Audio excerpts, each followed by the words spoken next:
Bienvenidos a su programa Diálogos Divinos. Les saludamos el doctor Salvador Tomasini. Hola amigos. Alejandro Carrega. Hola, buenas noches. Y su servidora Alejandra López. Bueno, pues vamos a continuar con este programa. Bien, nous allons continuer sur ce thème des actes, les actes divins. Nous avons vu la dernière fois la valeur d'un acte dans la divine volonté, mais maintenant nous allons commencer un thème très important. La vie dans la divine volonté, nous pouvons la faire de deux manières.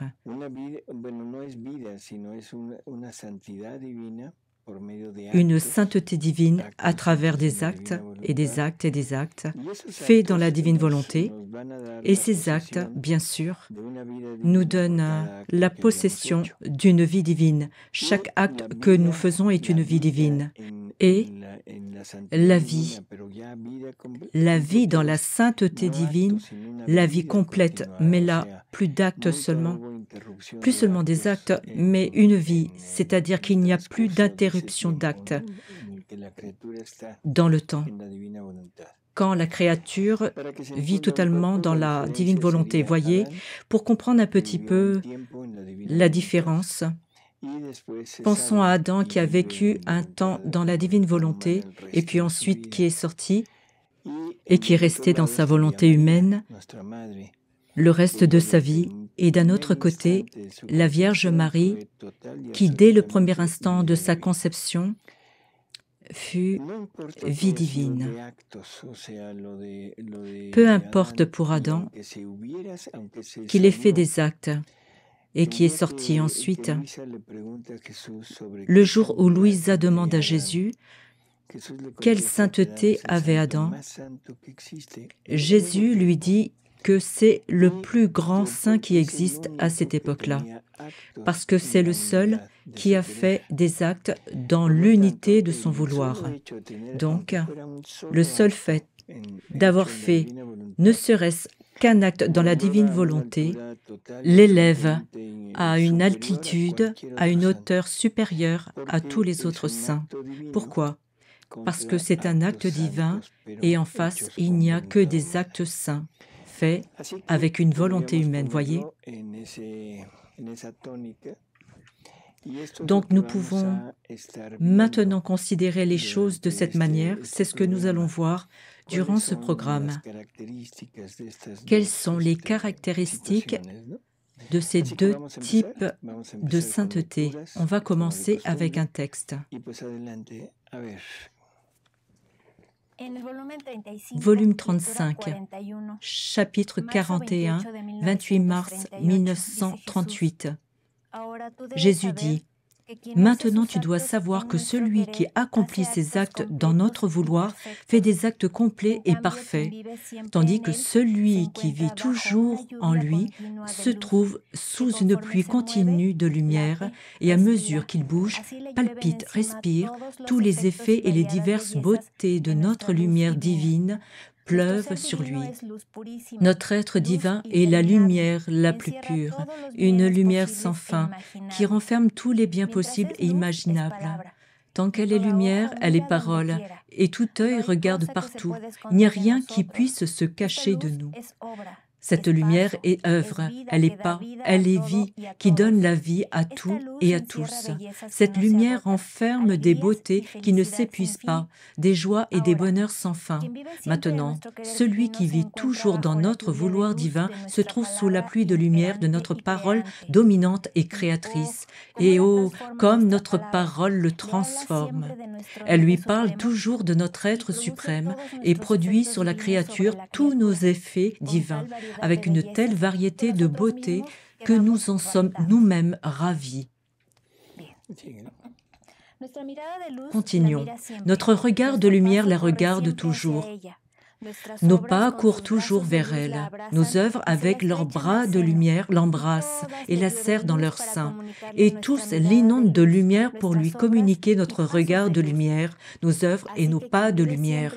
Ainsi, celui qui vit toujours dans notre vouloir est toujours en communication directe avec son Créateur et reçoit tous les effets qu'un Dieu sait produire. En revanche, celui qui œuvre en elle est en communication avec nos œuvres, et ses œuvres sont calquées sur les nôtres. Je crois que dans cette petite lecture, il est très clair. Cette différence est très claire. Je ne sais pas si vous vous rendez compte, mais la lecture commence. Tu dois savoir que celui qui accomplit ces actes de notre vouloir fait des actes complets et parfaits. Et ensuite, tandis que celui qui vit toujours en lui, là, Jésus marque clairement une différence. Il y a des gens qui font des actes, c'est-à-dire tous ceux qui connaissent la divine volonté, qui s'efforcent de vouloir vivre fondu en elle, mais qui n'ont pas fait ce total abandon et détachement de tout ce qui est à nous. Quelquefois, on revient et on a recours à notre volonté, on fait des actes avec notre volonté humaine, avec notre propre finalité, et on coupe cette vie qui a commencé avec un acte, 2 actes, 3 actes, etc. Mais à partir du moment où il y a l'acte humain qui arrive, et hop, ça se coupe. Donc la vie ne peut pas se former. Il y a des actes. Et je dis que la vie ne s'est pas formée dans la créature, mais chaque acte, nous savons que chaque acte est une vie de Jésus qui se multiplie. Un acte est une vie divine. Si cette vie divine continue, la créature obtient la vie divine en propre, en plus des vies qui se multiplient dans ces actes. Mais ici, ce que Jésus nous dit, c'est tandis que il y a les actes. Celui qui accomplit ses actes dans notre vouloir fait ses actes complets. Tandis que celui qui vit toujours en lui se trouve sous une pluie continue de lumière, et à mesure qu'il bouge, palpite, respire, tous les effets et les diverses beautés de notre lumière divine pleuvent sur lui. Voyez, après, il dit plusieurs choses quand on vit continuellement dans la divine volonté, et à la fin, à un moment, il revient sur les actes. Maintenant, celui qui vit toujours dans notre vouloir divin se trouve sous la pluie de lumière de notre parole dominante et créatrice. Et comme notre parole le transforme, elle lui parle toujours de notre être suprême et produit sur la créature tous nos effets divins, avec une telle variété de beauté, etc. Là, ça serait long d'entrer, de voir tous les effets divins qui pleuvent sur la créature. Qu'est-ce que veut nous dire Jésus? Là, c'est tout Dieu qui descend sur la créature. C'est tout Dieu qui enveloppe la créature dans la mesure, dans la possibilité de la créature, mais enfin, c'est une infinité de choses. Il faut comprendre que ça, c'est la différence. Et que ce n'est pas une interprétation personnelle, c'est Jésus qui nous enseigne cette différence, voyez, ça c'est très clair. Maintenant, celui qui vit toujours dans notre vouloir divin se trouve sous la pluie de lumière de notre parole dominante et créatrice. Et comme notre parole le transforme, elle lui parle toujours de notre être suprême et produit sur la créature tous nos effets divins avec une telle variété de beauté que nous en sommes nous-mêmes ravis. C'est curieux, hein? La divinité est ravie à voir une créature qui a cette vie divine en elle. Et on comprend. Parce qu'elle se voit elle-même, mais pas en eux, pas dans la Trinité, mais dans une créature. Et donc, c'est pour dire oui, d'où ça vient. Voilà. Je crois qu'on a bien commencé avec cette définition très claire et nous allons continuer. La différence, pourrait-on dire, c'est comme le soleil qui illumine la moitié de la Terre,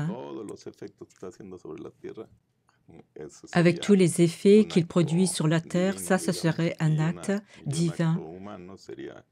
Et un acte humain dans la divine volonté, ce serait, ou un acte humain, ce serait une allumette. Voilà. Où la différence serait...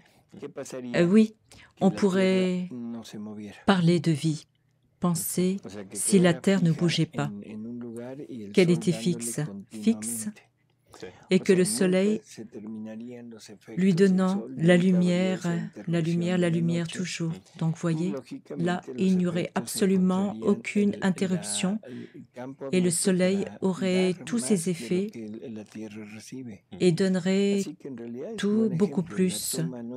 C'est un bon exemple. Oui, l'acte humain, c'est la nuit.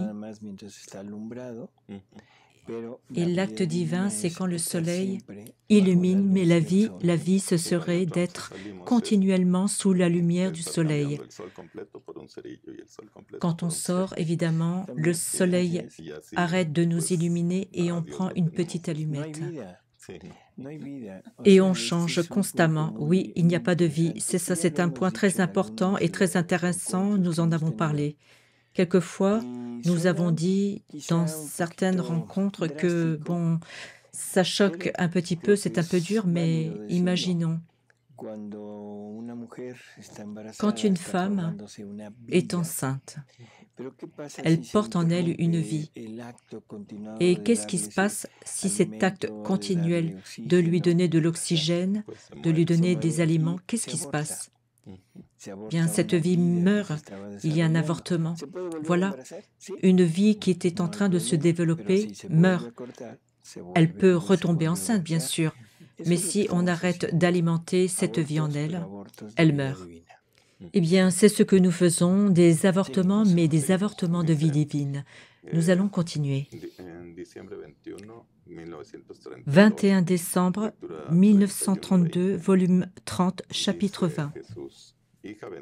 Jésus dit, « Bienheureuse fille, je veux te donner la raison pour laquelle je veux que la créature reçoive le don de ma volonté dans tous ses actes et qu'elle me donne chaque fois sa volonté.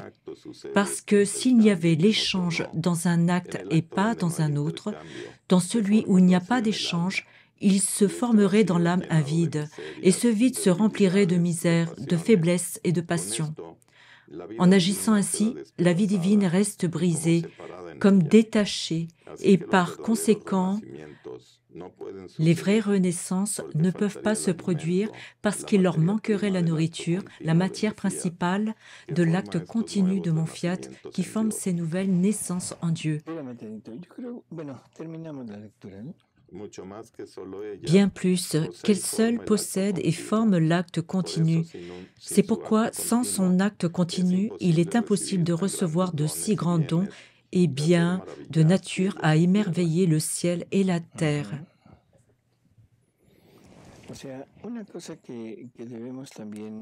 Une chose importante qu'il faut un petit peu mettre en lumière. Quelquefois, on pense que le fait de connaître la divine volonté, de découvrir les vérités, d'avoir l'intention de vivre toujours en elle, et avec ça, on pense que c'est suffisant et que la divine volonté, la vie divine va commencer à se déployer en nous. Mais pardon, c'est une mauvaise interprétation, parce que Jésus nous dit clairement qu'au début, il nous prête sa volonté. Voilà, il nous la prête afin que la créature puisse faire des actes divins. Il la prête, il l'enlève, il la prête, il l'enlève, etc. Il habitue la créature à faire ses actes. Dans la mesure où la créature avance et laisse de plus en plus sa volonté agir dans le temps, quand il est vraiment sûr que la créature ne va pas sortir jamais, il la donne comme vie. Et il ajoute qu'il ne traite pas avec les enfants qui disent un jour oui, un jour qui disent non. Cela n'enlève pas le fait qu'il continue à donner sa volonté pour qu'on fasse des actes divins. C'est pour cela qu'on peut parler d'une sainteté divine, mais par des actes. Et l'autre, c'est une sainteté divine, mais dans une vie continue. Mais les deux sont sainteté divine, bien sûr, mais ça doit être clair que, voilà, Jésus parle beaucoup de ce sujet. Il dit combien m'ont promis. Et au moment du moment, ils font marche arrière. Qu'est-ce qu'il veut dire? Ils m'ont promis, ils entrent dans ma divine volonté, ils entrent, mais au moment de dire maintenant, je ne sortirai plus, je ne ferai plus usage des attributs de ma volonté humaine, je ne vais plus mettre mes intentions dans mes actes. Ah là, ils font marche arrière.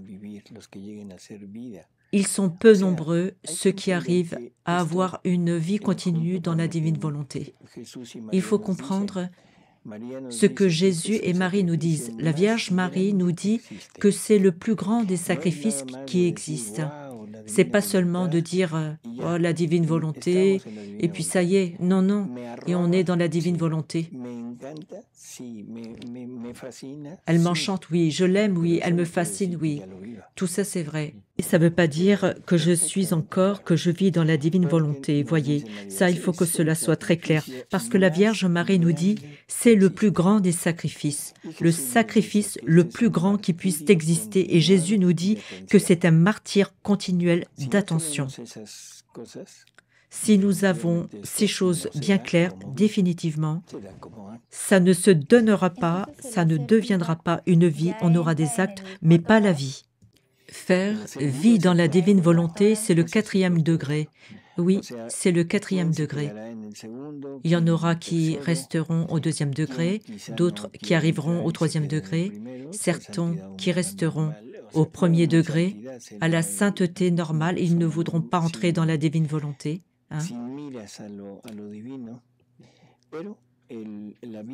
Une sainteté sans avoir à l'horizon cette divine volonté, mais la vie continue, c'est le 4e degré. Allons au volume 28, chapitre 29, 18 octobre 1930. Ma fille, chacun des actes accomplis dans la divine volonté forme une résurrection divine dans l'âme. La vie n'est pas formée d'un seul acte, mais de nombreux actes unis. Ainsi, plus il y a d'actes, plus l'âme ressurgit dans mon vouloir pour former une vie complète, toute de ma divine volonté. Ainsi, les actes répétés dans mon vouloir servent à former les différents membres de la divine volonté dans la créature. Et en servant à unir ces actes pour former la vie, ils servent aussi à nourrir cette vie. Comme ma divine volonté n'a pas de frontières, plus il y a d'actes accomplis en elle, plus la vie divine grandit dans la créature. Et lorsque la vie divine s'élève et grandit, c'est la volonté humaine qui meurt en raison de ces actes accomplis dans mon divin vouloir. La volonté humaine ne trouve pas de nourriture et se sent mourir avec chaque acte accompli dans ma divine volonté. Et chaque fois que la volonté humaine fait sa volonté dans ses actes, c'est la divine volonté qu'elle fait mourir dans ses actes. Oh, combien il est terrible de voir une volonté finie placer un vouloir infini à l'extérieur de son acte, alors qu'il veut lui donner sa vie de lumière, de beauté et de sainteté. Ça fait partie des choses qui sont incompréhensibles. Quand on sait plus ou moins de quoi il s'agit, de qui est Dieu, et que nous devons arriver à lui, et que nous avons cette ferme intention. En fait, nous ne faisons pas tout ce qui est nécessaire pour l'avoir. Et s'il nous offre tout, nous nous rendons compte que non, on n'aspire pas tellement à Dieu. Pourquoi? Si à un moment on nous dit, voilà, tu sais, ta vie va se terminer, tu as une maladie incurable, on va entrer dans une négation totale, peu importe notre âge. Une négation totale de la mort parce qu'on veut continuer dans cette vie. Alors donc, où est donc notre désir du ciel? C'est un désir du ciel, oui, mais qui dépend énormément de ce que nous vivons. Si nous n'avons plus aucune capacité, aucune possibilité de continuer dans cette vie, et je ne peux plus avoir les plaisirs que je désire, mes petits projets, tout, je suis fini, en état terminal, en phase terminale, au lit, alors là, oui, d'accord, ça y est, maintenant je veux aller au ciel. Mais si ce moment n'arrive pas, ah non, non, on veut continuer à vivre ici, tranquille. Chaque acte est une résurrection. Chaque acte que nous faisons dans la divine volonté est une résurrection divine que nous faisons. Et autant d'actes, plus nous faisons d'actes, autant de fois, nous ressuscitons, nous ressuscitons. Et c'est une vie divine aussi qui se multiplie dans chaque acte. Il faut que cela devienne une habitude, oui, bien sûr, mais pour que cela devienne vie, et non seulement une habitude, mais que cela soit aussi mon désir. Jésus dit aussi que sa volonté ne se donne pas, son divin vouloir ne se donne pas si la créature ne l'estime pas plus que sa propre vie. Donc, il faut être disposé à perdre notre vie pour entrer dans ce divin vouloir. Et il y a un moment où on se rend compte qu'on est plus dans un côté ou plus de l'autre. Oui, je crois qu'à un moment, on se rend compte. Jésus nous dit que nous toucherons avec de la main cette œuvre, cet agir de sa divine volonté en nous. Il y a d'autres lectures aussi, mais nous allons nous rendre compte que nos actes, dans chaque instant sont unis aux actes de Jésus et on va être de plus en plus conscient que mes actes s'étendent à toute la famille humaine, s'étendent et rejoignent la divinité pour faire ce double effet, réparer le Père, réparer la divinité, réparer Jésus pour tout ce que l'homme a fait, lui donner tout ce qu'il veut en amour, gloire, louange, etc., rétribuer vraiment Jésus et d'un autre côté, agir en faveur de la créature, refaisant la créature, un certain moment, prendre toutes les souffrances de Jésus, notre propre souffrance aussi, le souffrant du détachement, le souffrant des renoncements à tout ce qui est à nous, nos souffrances, pour unir ces souffrances de Jésus et pouvoir agir ainsi au profit des créatures. Mais je crois que oui, on se rend compte. Ça m'est arrivé de sentir une fois ou l'autre que j'ai fait un acte vraiment désiré dans la divine volonté. Mais ça ne m'est pas arrivé très souvent, voilà, oui. Bon, parce que quelquefois, je ne sais pas où j'en suis. Il y a beaucoup de lectures sur ce thème. Dans le programme actuel, on n'a pas le temps de lire et de méditer, mais je veux lire une lecture pour voir cette manière, comment Jésus nous explique comment on peut arriver à faire vie. Des actes, on peut les faire, mais arriver à faire vie. Ce qui est pour nous le point principal. Il y a une lecture au livre 29, chapitre 27, 13 juillet 1931. Je voudrais lire cette lecture et voir les points les uns après les autres pour définir ce dont nous avons besoin pour que la divine volonté devienne vie en nous. Par conséquent, pour savoir si la créature possède ma volonté, il faut que, dans les profondeurs de son âme, dans son intimité, elle ressente comme premier mouvement de tout ce qui se développe en elle, uniquement ma volonté. Parce qu'étant le mouvement premier, là où elle règne, elle fera sentir son premier mouvement divin, d'où découlent tous les actes intérieurs et extérieurs, comme du centre du premier mouvement de ma divine volonté. Ça, c'est très intéressant, parce que ça met en lumière mouvement intérieur et mouvement extérieur. Tout ce que nous faisons, ce sont des mouvements extérieurs, mais tout ce qui se passe en notre intérieur, respiration, battement de cœur, fonctionnement de nos organes, de nos cellules, des glandes, etc., tout cela, ce sont des actes. Et pour que se forme une vie divine complète, il faut que tout ce qui se développe en nous, dans la personne, doit être produit par la divine volonté, produit et motivé par la divine volonté. Donc la respiration d'une cellule, la reproduction d'une cellule et tout le reste doit être produit de l'effet de cette divine volonté en nous, voyez, pour que tout dans la créature soit divin. La divine volonté ne peut pas s'adapter à une vie divine qui aurait une partie humaine et une partie divine. C'est impossible. Ça serait quelque chose de très bizarre. Hein? Continuons. Ma volonté sera donc le premier mouvement, le mot d'ordre, le commandant, le souverain, de sorte que chaque acte restera dans l'attente de ce premier mouvement avant d'agir et de passer à l'action. Ainsi, lorsque la créature sent dans ses actes le premier mouvement de mon vouloir, c'est un signe que ma volonté règne dans son âme. Par contre, si la créature sent dans son premier mouvement un objectif humain, son propre plaisir, des satisfactions naturelles, l'enthousiasme du plaisir avec les créatures, de plaire aux créatures, non seulement ma volonté ne régnera pas, mais de reine, elle deviendra servante, servant la créature dans ses actes, car il n'y a pas d'acte que puisse faire la créature si ma divine volonté n'y participe pas, soit pour dominer, soit pour servir. Ça, c'est un autre point très très important, terrible.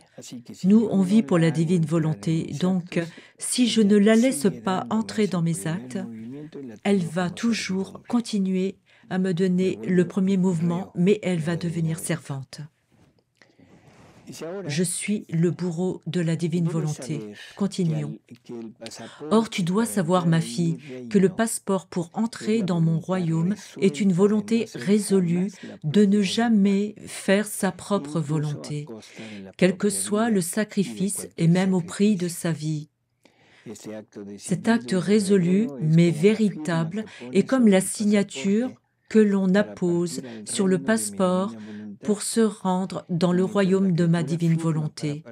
Et si la créature signe pour partir, Dieu signe pour la recevoir. Nous avons ce point très clair. Quand la créature, avec une décision très ferme, décidée, sans possibilité de faillir, entre pour vivre dans cette divine volonté, ça y est, c'est le passeport.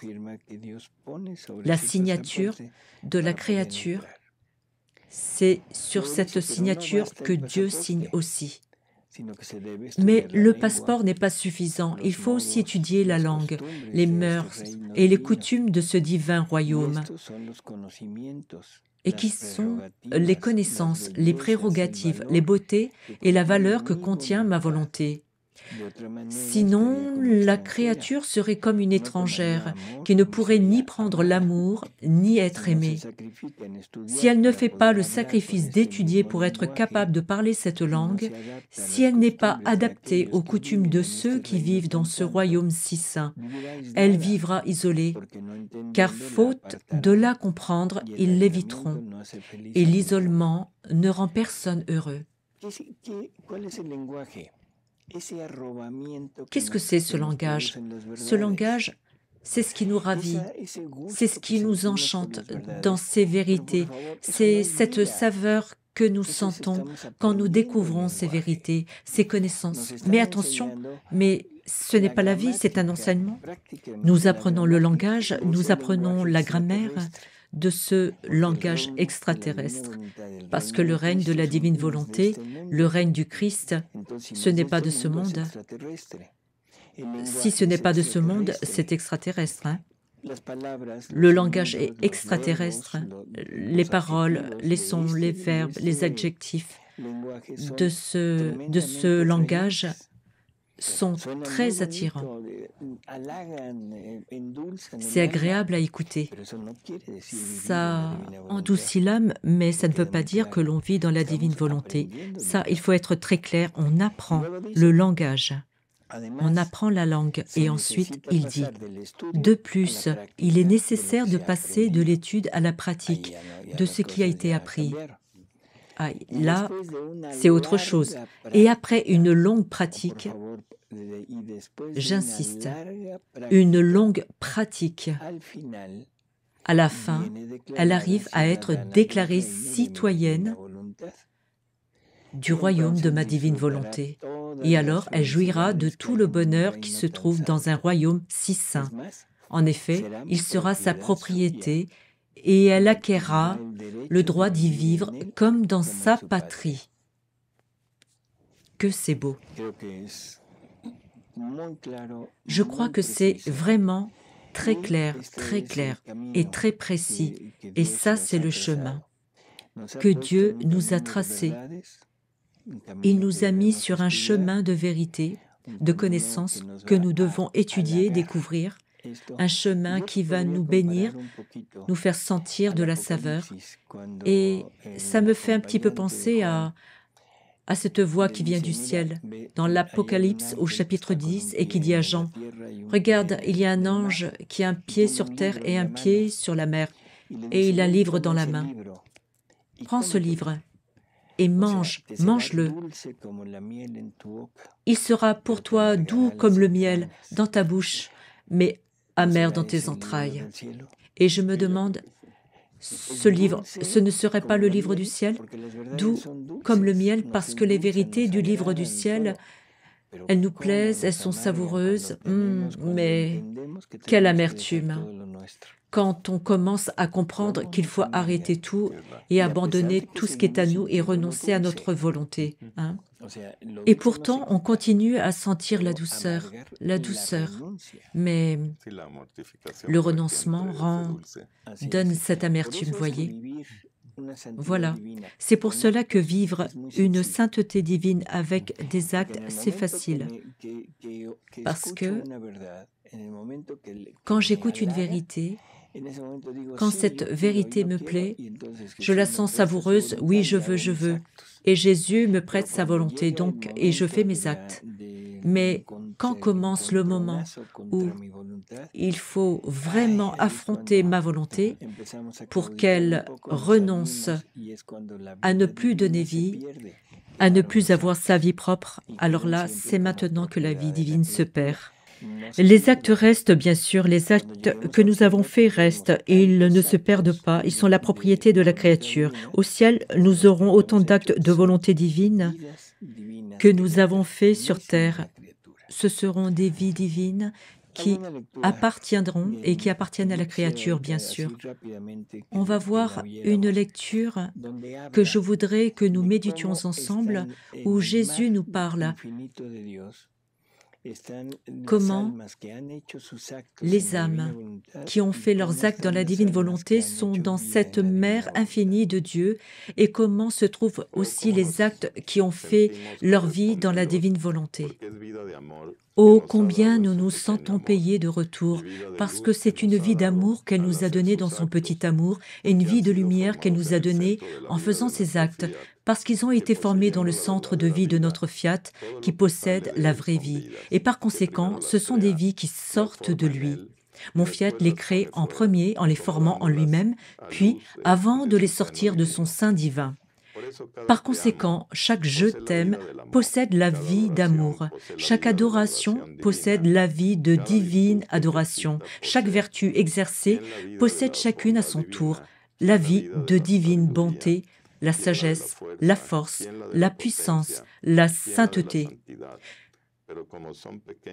Comme ce sont de petites vies qui ont reçu la vie de notre vie, elles ne peuvent rester seules. C'est pourquoi elles courent, poursuivre leur petite vie à l'intérieur de nos mers infinies. Oh, combien elles nous aiment! Elles sont peut-être petites, mais nous savons que la créature ne peut nous donner que de petites choses, car les grandes choses, les immensités sont nôtres. La créature ne saurait même pas où les mettre si nous les lui donnions. Il lui faut donc prendre refuge en nous. Et nous, en la voyant dans nos mers, nous nous sentons payés de retour par cet amour que nous voulons de la créature.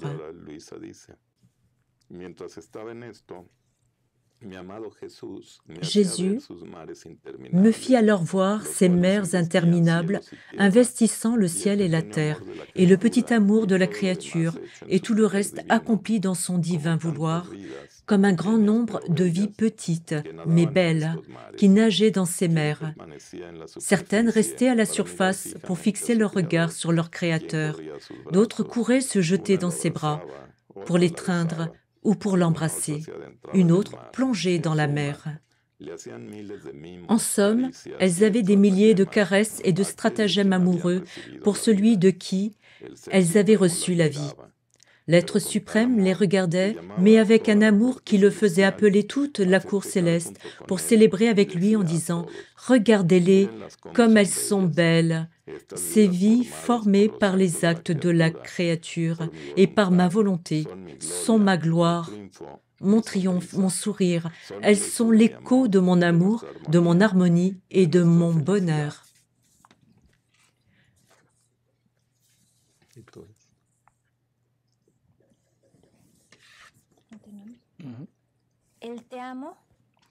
Les je t'aime, les actes dans ma volonté peuplent le ciel. Ces petites vies se répandent partout, dans la création tout entière, dans les saints et dans les anges. Combien d'entre elles entourent la reine? Elles veulent prendre place partout, au point de descendre dans le cœur des créatures sur la terre en se disant entre elles, « Comment notre Créateur peut-il être dans les cœurs humains sans notre petite vie d'amour? Ah non, non, nous sommes petites, nous pouvons entrer en eux et aimer notre Créateur pour eux. » Ces petites vies sont l'enchantement du ciel tout entier. Elles sont les plus grandes merveilles de notre être suprême, celles qui en vérité nous paient de retour pour notre amour éternel. Leurs folies d'amour sont si inhabituelles qu'en les regardant, on sait qu'elles sont nos filles, des vies formées et créées par notre divin vouloir. Je crois que maintenant, tout ce que nous venons de partager est plus ou moins clair. On va lire une dernière lecture, où Jésus, il nous montre clairement la différence entre des actes et la vie. Une lecture du livre 11, chapitre 77, du 29 juin 1914. Des personnes autorisées ayant lu ce qui est écrit le 17 mars, c'est-à-dire que celui qui fait la volonté de Dieu commence à prendre part aux actions ad intra des personnes divines, etc. On dit que cela n'était pas exact et que la créature ne participe pas à cela. Je suis restée pensive, mais calme et convaincue que Jésus ferait connaître la vérité. Ensuite, me trouvant dans mon état habituel, je voyais devant mon esprit une mer sans limite, et à l'intérieur de cette mer, de nombreux objets, quelques-uns petits, d'autres plus grands. Quelques-uns flottaient à la surface de la mer et étaient seulement mouillés. D'autres s'enfonçaient davantage et étaient imbibés d'eau à l'intérieur et à l'extérieur. D'autres s'enfonçaient si profondément qu'ils étaient perdus dans la mer. Or, tandis que je voyais cela, mon toujours aimable Jésus est venu et m'a dit « Ma fille bien-aimée, as-tu vu? La mer symbolise mon immensité et les objets de diverses dimensions sont les âmes qui vivent dans ma volonté. Les différentes manières d'être en elle, l'une à la surface, l'autre en profondeur et l'autre perdue en moi, dépendent de leur façon de vivre dans mon vouloir. Donc, les différentes manières d'être dans la mer équivaut aux différentes manières de vivre dans son vouloir, l'une imparfaitement, C'est bizarre, hein? Vivre dans la divine volonté, vivre uni au divin vouloir, mais imparfaitement. Hein? Une autre plus parfaitement. Et une autre en arrive au point de se perdre totalement dans mon vouloir. Donc, il nous met trois catégories de personnes, les imparfaits, certains plus parfaits et d'autres qui se perdent complètement dans le divin vouloir. Donc, on doit comprendre avec ça que même si on fait vie dans la divine volonté, même si on cherche à être unis, à faire vie avec le divin vouloir, tous, nous ne serons pas au même niveau. Alors on pourrait se demander, il y a des niveaux différents dans les actes divins? Les actes ont tous la même valeur, oui? Oui, les actes ont tous la même valeur. Alors, où est l'imperfection de ne pas avoir une vie continue? Oui, parfaitement, c'est ça la différence. C'est ça qui nous intéresse de mettre en lumière. L'acte divin est toujours complet. L'acte divin est complet, total, et il ne lui manque rien. Ce qui manque, c'est la continuité en nous, dans ces actes. Vous voyez? C'est ça qui me fera vivre imparfait, un peu plus parfait, ou totalement perdu dans le divin vouloir. Voyez? Maintenant, ma fille, mon ad intra dont je t'ai parlé, c'est précisément cela, que tantôt je te garde uni à moi, à mon humanité, et tu prends part aux peines, aux œuvres et aux joies de mon humanité. Tantôt, t'attirant à l'intérieur de moi, je te fais te perdre dans ma divinité. Voilà, celles qui participent aux œuvres et aux joies, elles sont à la superficie. Et tantôt, t'attirant à l'intérieur de moi, je te fais te perdre dans ma divinité. Combien de fois ne t'ai-je pas fait nager en moi et t'ai-je gardé à l'intérieur de moi au point que tu ne pouvais rien voir d'autre que moi à l'intérieur ou à l'extérieur de toi. Or, en te gardant en moi, tu as pris part au plaisir, à l'amour et à tout le reste, toujours selon ta petite capacité. Et bien que nos œuvres ad intra soient éternelles, les créatures aussi jouissent des effets de ces œuvres dans leur vie, selon leur amour. Maintenant, qu'y a-t-il d'étonnant si la volonté de l'âme est une avec la mienne et que je la place à l'intérieur de moi, les rendant indissociables l'une de l'autre, pour autant qu'elle ne s'écarte pas de ma volonté? Quoi d'étonnant? Que je dise qu'elle prend part aux œuvres ad intra. Je ne sais pas si c'est clair. Dieu est une mer infinie qui nous invite à nous immerger en lui si nous voulons. Mais si je rentre et je sors, je n'arriverai jamais à ce point-là de la vie. Donc si on change un peu les mots, qui vivra en faisant des actes et qui vivra en faisant vie? Vie dans la divine volonté. Adam a fait des actes, pas la vie. Marie a fait vie dans la divine volonté. C'est pour cela qu'elle a fait des actes continus, et pour avoir fait des actes continus, sans donner vie à un acte de sa volonté, sans l'union avec la divine, c'est pour cela qu'elle a pu avoir une vie divine continue. Et c'est pour cela que Jésus nous dit que les plus chanceux, les plus heureux, sont ceux qui vont vivre toujours dans les reflets de son soleil divin, du divin fiat. Les autres vivent dans la mer, oui, sainteté divine, oui, mais par des actes, ce sont des actes. Et ceux qui sont les plus heureux, ce n'est pas parce qu'ils ont gagné à la loterie, ce n'est pas une question de chance, ce n'est pas une question d'avoir... C'est très important d'avoir eu le plaisir de découvrir, j'ai senti le plaisir de découvrir les vérités, mais non, c'est de ce plaisir, je passe aux œuvres, à la pratique, et ensuite à une pratique continue sans jamais plus en sortir. Quelle importance alors d'être toujours attentif, et Jésus le dit très très souvent.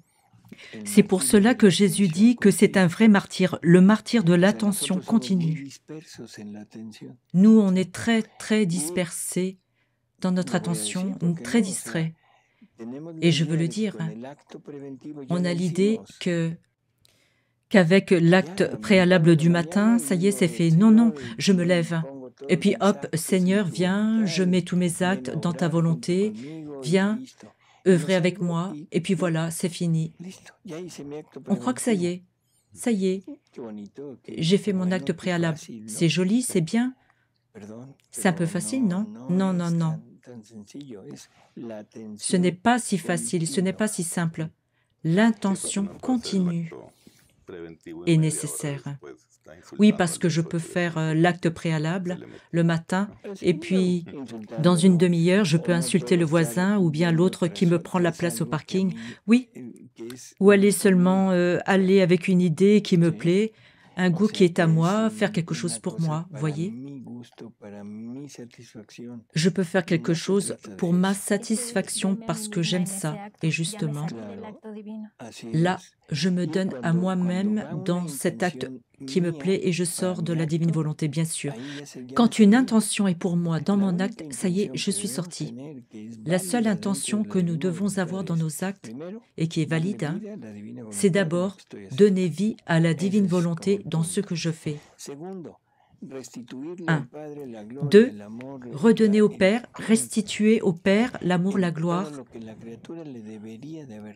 de tout ce que lui doivent les créatures, et aurait dû lui donner, et ensuite tout ce que Dieu a donné aux créatures pour les créatures, et tout ce que Dieu sort de lui, parce qu'il a reçu ses actes à travers la personne, à travers nous, mettre toutes ces grâces à la disposition de toutes les créatures pour qu'elles reçoivent des grâces de lumière, des grâces de force, plus de courage pour s'approcher de Dieu. Amener ensuite aux âmes du purgatoire toutes ces grâces, les souffrances de Jésus, le sang de Jésus, les baigner dans son amour, etc. Tout ça, c'est à moi maintenant. Je peux le faire. Dieu m'a donné tout ça et je dois l'apporter aux uns et aux autres. C'est ça que je dois faire. C'est ça ma seule intention. La seule intention que je dois avoir dans tous mes actes, c'est cela. Quand je découvre une intention qui est à moi personnelle, hop, je sors tout de suite de la divine volonté, même si j'ai fait mon acte préalable le matin. Mais l'acte actuel, je dois le faire, bien sûr. Mais qu'est-ce que c'est l'acte actuel? Seigneur, pardon, j'ai oublié. Seigneur, j'ai manqué d'attention. Mais je rentre de nouveau et Jésus me dit, bon, je savais bien que tu allais être distrait, mais c'est pas grave. J'ai travaillé pour toi, donc ce que j'ai fait, je te le donne. Mais tu n'as pas le mérite, parce que tu n'as pas participé. Toi, je te donne la possibilité d'avoir la vie de nouveau, mais pas le mérite.